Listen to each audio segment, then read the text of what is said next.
আওয়ামী লীগের ৭৫তম প্রতিষ্ঠা বার্ষিকীতে বঙ্গবন্ধুর প্রতিকৃতিতে প্রধানমন্ত্রীর শ্রদ্ধা, অপশক্তিকে প্রতিহত করায় বড় চ্যালেঞ্জ বললেন কাদের।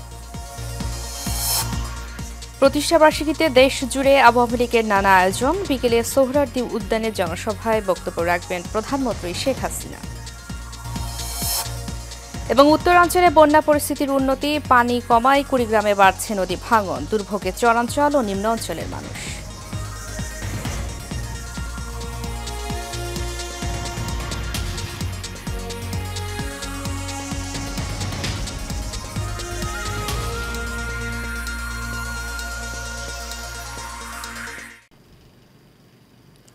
স্বাগত এশিয়ান নিউজে।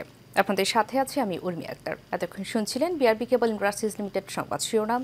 এবারে চলে যাচ্ছি পুরো খবরে।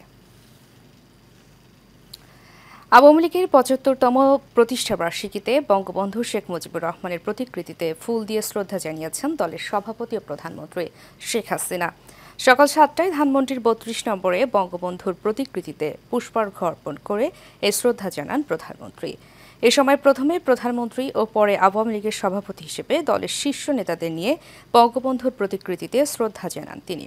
এর আগে আওয়ামী লীগের প্লাটিনাম জয়ন্তীতে সূর্যোদয়ের সময় দলের কেন্দ্রীয় কার্যালয় ও দেশব্যাপী দলীয় কার্যালয়ে জাতীয় পতাকা ও দলীয় পতাকা উত্তোলন করা হয়।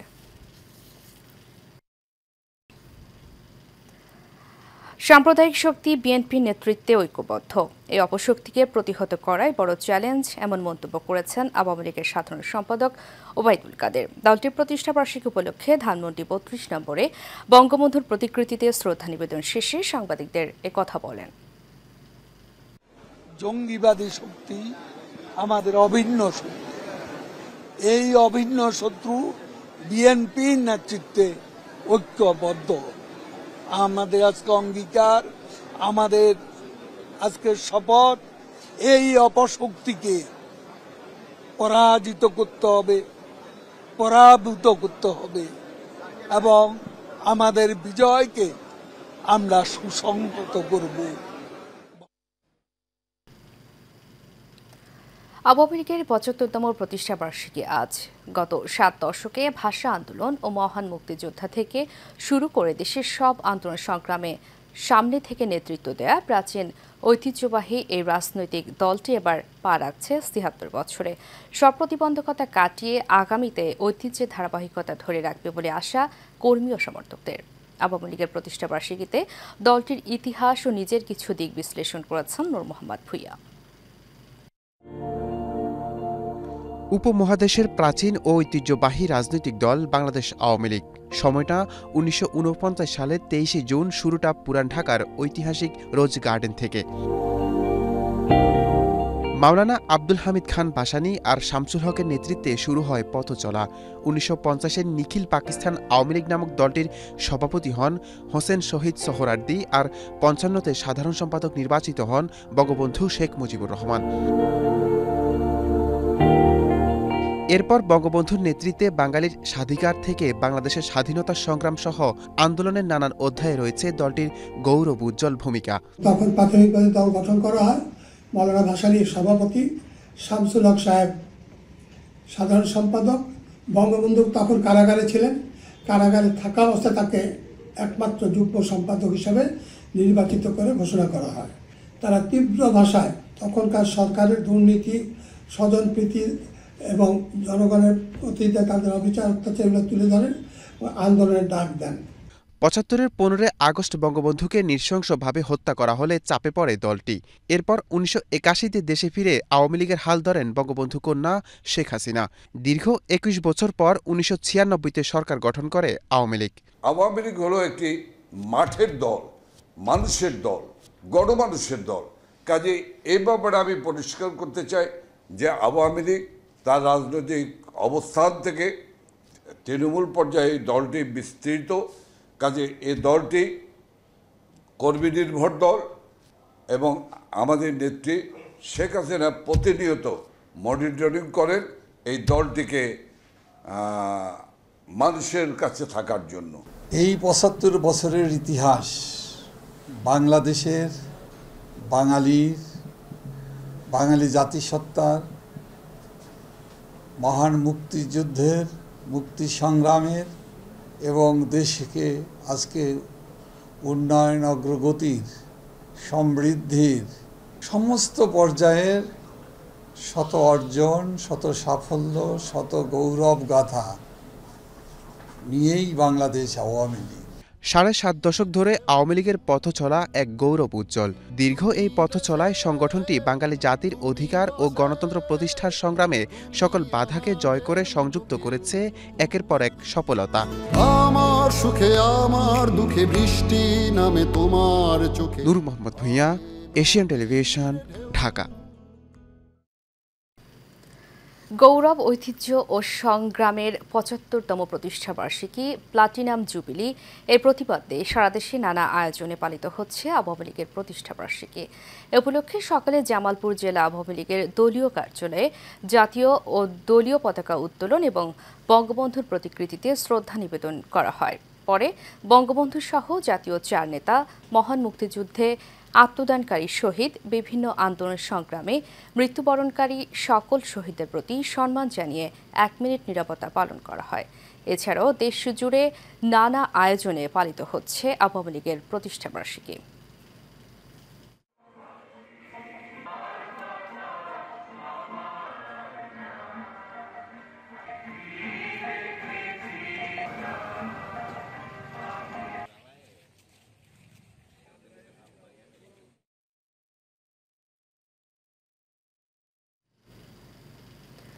প্রতিষ্ঠাবার্ষিকী উপলক্ষে রাজধানীর সোহরাওয়ার্দী উদ্যানে আলোচনা সভার আয়োজন করেছে আওয়ামী লীগ। বিকেল ৩টায় জনসভায় প্রধান অতিথি হিসেবে ভাষণ দেবেন প্রধানমন্ত্রী শেখ হাসিনা। আওয়ামী লীগের কেন্দ্রীয় নেতা, আমন্ত্রিত অতিথি সহ দলের সর্বস্তরের নেতাকর্মীরা এতে অংশ নেবেন। প্রতিষ্ঠাবার্ষিকী উপলক্ষে আমন্ত্রণ জানানো হয়েছে দেশের সব নিবন্ধিত রাজনৈতিক দলকে।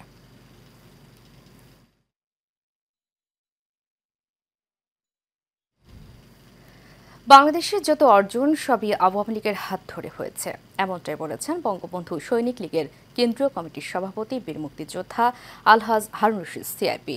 আওয়ামী লীগের প্রতিষ্ঠা বার্ষিকী উপলক্ষে ধানমন্ডির ৩২ নম্বরে জাতির পিতার প্রতিকৃতিতে ফুলেল শ্রদ্ধা জানানোর পর একথা বলেন তিনি। এ সময় সংগঠনের নেতারা যে কোনো পরিস্থিতিতে আওয়ামী লীগের পাশে থাকার অঙ্গীকার ব্যক্ত করেন। কাউসার আহমেদের রিপোর্টে থাকছে বিস্তারিত। আওয়ামী লীগের ৭৫তম প্রতিষ্ঠা বার্ষিকী উপলক্ষে দিনব্যাপী কর্মসূচি হাতে নিয়েছে জাতির পিতার নামের সংগঠন বঙ্গবন্ধু সৈনিক লীগ। এরই ধারাবাহিকতায় সংগঠনের কেন্দ্রীয় কমিটির সভাপতি বীর মুক্তিযোদ্ধা আলহাজ হারুন রশিদ সিআইপির নেতৃত্বে ধানমন্ডির ৩২ নম্বরে জাতির পিতার প্রতিকৃতিতে ফুল দিয়ে শ্রদ্ধা জানান সৈনিক লীগের নেতাকর্মীরা। শ্রদ্ধা জানানোর পর বীর মুক্তিযোদ্ধা আলহাজ হারুন রশিদ সিআইপি বলেন, দেশ স্বাধীন হওয়া থেকে শুরু করে পুরো বিশ্বের বুকে বাংলাদেশ মাথা উঁচু করে দাঁড়িয়েছে একমাত্র আওয়ামী লীগের কারণেই। আমরা পেয়েছি সারা বিশ্বে লাল সবুজের পতাকা। আমরা আজকে সারা বাংলাদেশে বঙ্গবন্ধু সৈনিক লীগের এই দিবসটি পালন করতেছে। মাননীয় প্রধানমন্ত্রী যেভাবে নির্দেশ দিয়েছে সেই নির্দেশে আমরা বঙ্গবন্ধু সৈনিক লীগ আগে যাচ্ছি। মাননীয় প্রধানমন্ত্রী যে সমস্ত কাজ করতেছে, আল্লাহর রহমতে এই দেশ যেভাবে এগিয়ে যাচ্ছে সামনে আরও এগিয়ে যাবে। আপনারা বঙ্গবন্ধু সৈনিক লীগ যারা আছেন তারা সহযোগিতা করবেন। এ সময় সংগঠনের কেন্দ্রীয় নেতারা বলেন, আওয়ামী লীগের ধারাবাহিক উন্নয়ন অব্যাহত রাখতে যে কোনো দুর্যোগে পাশে থাকবেন তারা। এই ৭৫ বছর বয়সে বাংলাকে যে জায়গায় নিয়ে গেছে পৃথিবীর ইতিহাসে কোনো রাজনৈতিক দল সেই স্থানে পৌঁছতে পারে কিনা সন্দেহ আছে। বঙ্গবন্ধু সৈনিক লীগের সভাপতি বীর মুক্তিযোদ্ধা আলহাজ হারুন রশিদ সিআইপির নেতৃত্বে আজকে আমরা ৩২ নম্বরে বঙ্গবন্ধুর প্রতিকৃতিতে ফুল দিয়ে শ্রদ্ধা জানাবো। আওয়ামী লীগের পাশে থেকে অন্যান্য ভাতৃপ্রতিম সংগঠনের মতো বঙ্গবন্ধু সৈনিক লীগের নেতাকর্মীদের পাশে থাকার আহ্বান জানান সৈনিক লীগের সভাপতি। কাউসার আহমেদ, এশিয়ান টেলিভিশন, ঢাকা। পাহাড়ি ঢল আর ভারী বৃষ্টি না থাকায় উত্তরাঞ্চলে বন্যা পরিস্থিতির কিছুটা উন্নতি হয়েছে, তবে পানি কমায় কুড়িগ্রামে দেখা দিয়েছে তীব্র নদী ভাঙন। ভাঙনে এরই মধ্যে বিলীন হয়েছে বসতবাড়ি সহ ফসলি জমি। কুড়িগ্রাম থেকে মোল্লা হারুনুর রশিদের তথ্য ছবিতে বিস্তারিত জানাচ্ছেন শেখ ফাহিম। কুড়িগ্রামের চরাঞ্চল ও নিম্নাঞ্চলে উজানে পানি কমলেও ভাটিতে পানির প্রবাহ বেড়েছে, ফলে এখনই দুর্ভোগ কাটছে না পানিবন্দী মানুষের। ঘরবাড়ি আর আবাদি জমি তলিয়ে থাকায় বিপাকে বানভাসীরা। বন্যার পানি কিছুটা কমলেও বেড়েছে নদী ভাঙ্গন। ধরলা, তিস্তা, ব্রহ্মপুত্র, গঙ্গাধর নদীর ভাঙ্গনে প্রতিনিয়তই বাড়ছে ভিটেহারা মানুষের সংখ্যা। অনেকের ঠাঁই হয়েছে বাঁধ, রাস্তা কিংবা খোলা জায়গায়। ভাঙ্গনের হুমকিতে বাজার, স্কুল, মাদ্রাসা, মসজিদ সহ পাকা সড়ক। 5-6 দিন আগে কিছু জায়গা ভাঙছে, আর ব্যাপক হারে গত রাত থেকে ব্যাপক হারে ডাবা শুরু হয়ে গেছে। থাকবে কিভাবে, কি করি খাইবে কি করি? বাচ্চা ছেলে তো খাওয়ার লাগবে, বাচ্চা ছেলে খাওয়ার লাগবে না, খাইবে কি খায় থাকবে, কাজ করবে কিভাবে? খায়া খাবার নাই, ঘর বাড়ি নাই, কিভাবে যান বাঁচি থাকবে? যান বাঁচার উপায় নাই তো। দুধকুমার নদের তীর রক্ষা প্রকল্প চলমান থাকলেও বরাদ্দ না থাকায় চরাঞ্চলে ভাঙন রোধে ব্যবস্থা নেওয়া যাচ্ছে না বলে জানালেন পাউবোর এই কর্মকর্তা। কুড়িগ্রাম জেলার নাগেশ্বরী এবং বুরুঙ্গামারী উপজেলায় আমাদের নদীর তীর সংরক্ষণমূলক কাজ বাস্তবায়নের জন্য দুধকুমার নদী ব্যবস্থাপনা শীর্ষক একটি প্রকল্প চলমান রয়েছে।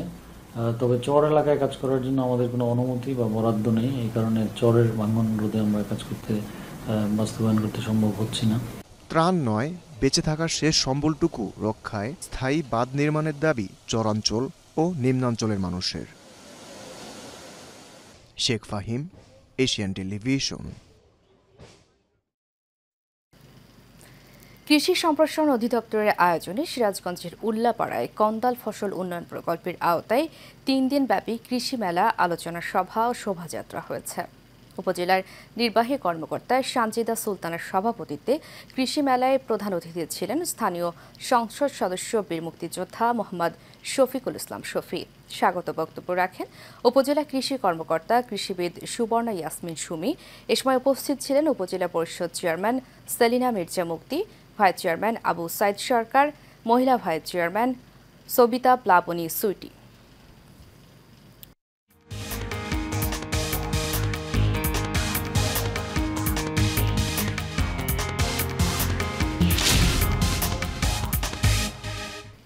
এবারে আন্তর্জাতিক প্রসঙ্গ। গাজা ইসরায়েলি হামলায় আরও শতাধিক ফিলিস্তিনি নিহত হয়েছেন। এতে উপত্যকাটিতে নিহতের সংখ্যা ছাড়িয়েছে 37,550। এছাড়া গত বছরের অক্টোবর থেকে চলা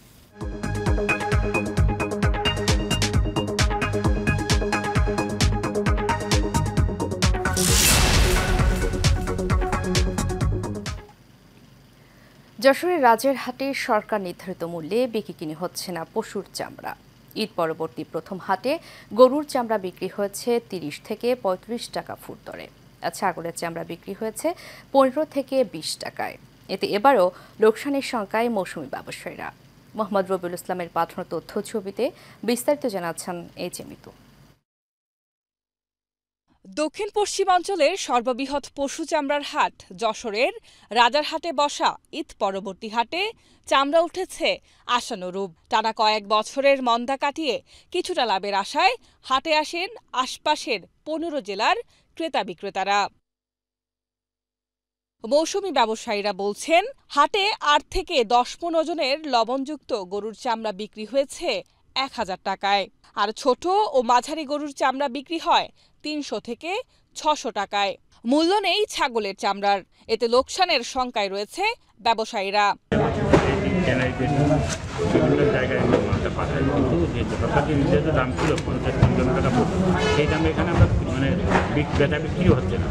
মোকামে যে দাম দিয়ে কিনেছি আমরা, সেই দাম মনে করেন লবণ দিয়ে, কিষেন বাড়া দিয়ে, এমনি ভ্যান খরচা যে খরচা, সেই হিসেবে বাজারে এসে আমরা কোনো লাভবান হতে পারি না এবং আমাদের লসে আছে আর কি। আমরা যে হারে কেনাকাটা করছি সে হারে হাতে এসে আমরা দাম পাচ্ছি না, আমরা ন্যায্য মূল্যটা পাই না, যার কারণে সমস্যা আমরা প্রতিটা ব্যবসায়ী লসের সম্মুখীন হচ্ছে। ব্যবসায়ী নেতারা বলছেন, লোকসান এড়াতে বিদেশে কাঁচা চামড়া রফতানির সুযোগ তৈরি করতে হবে। এতে ব্যবসায়ীরা যেমন লাভবান হবে, সরকারও মোটা অঙ্কের রাজস্ব পাবে। ধস নামার একমাত্র কারণ হলো যে বিদেশ থেকে চামড়া যেটা প্রক্রিয়া করার জন্য যে মেডিসিন, সেই মেডিসিনের দাম অনেক বেশি বেড়ে যাওয়ার কারণে আসলে ব্যবসায়ীরাও কিন্তু আসলে হিমশিম খেয়ে যাচ্ছে চামড়ায় লাভ করার জন্য। যশোরে এবার 1.5 লাখ পশুর চামড়া সংগ্রহণের লক্ষ্য নির্ধারণ করেছে চামড়া ব্যবসায়ী সমিতি। HA Mitu, Asian television.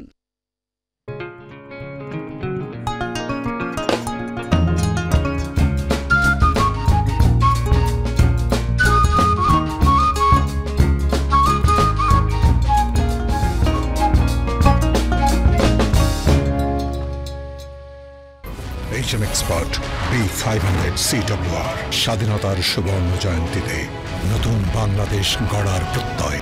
HM Steel B500 CWR।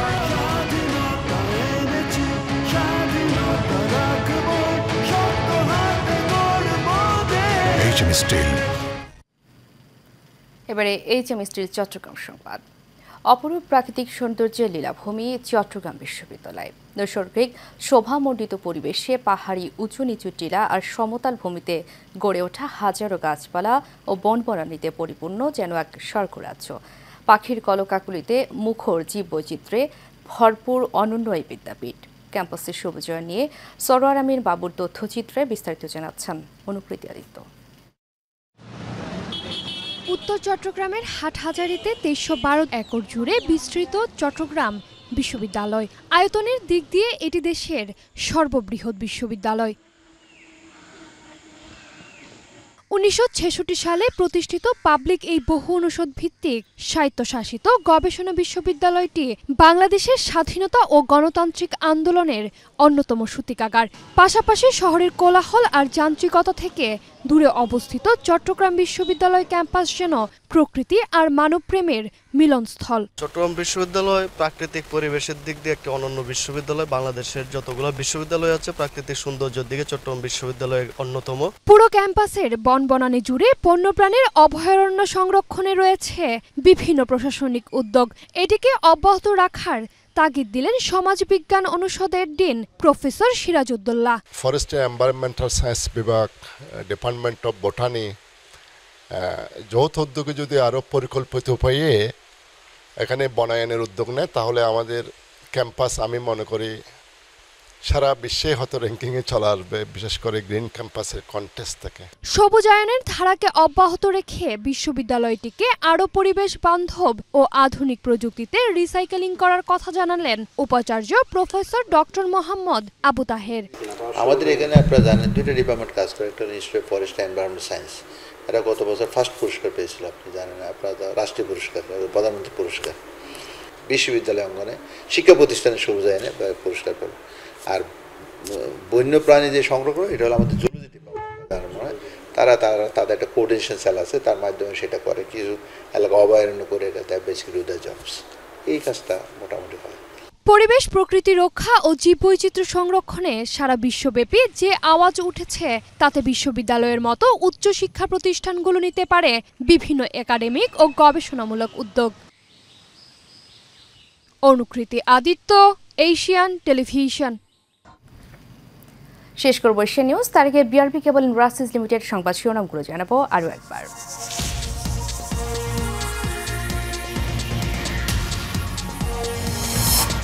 Awami লীগের ৭৫তম প্রতিষ্ঠা বার্ষিকীতে বঙ্গবন্ধুর প্রতিকৃতিতে প্রধানমন্ত্রী শ্রদ্ধা।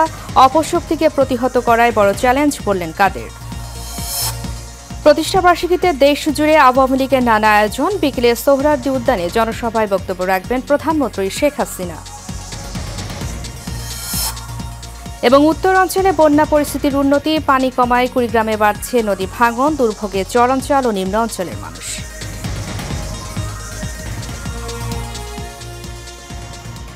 এশিয়া নিউজ এ পর্যন্তই। পরবর্তী সংবাদ দেখার আমন্ত্রণ জানিয়ে শেষ করছি। ধন্যবাদ সবাইকে এত সময় সাথে থাকার জন্য।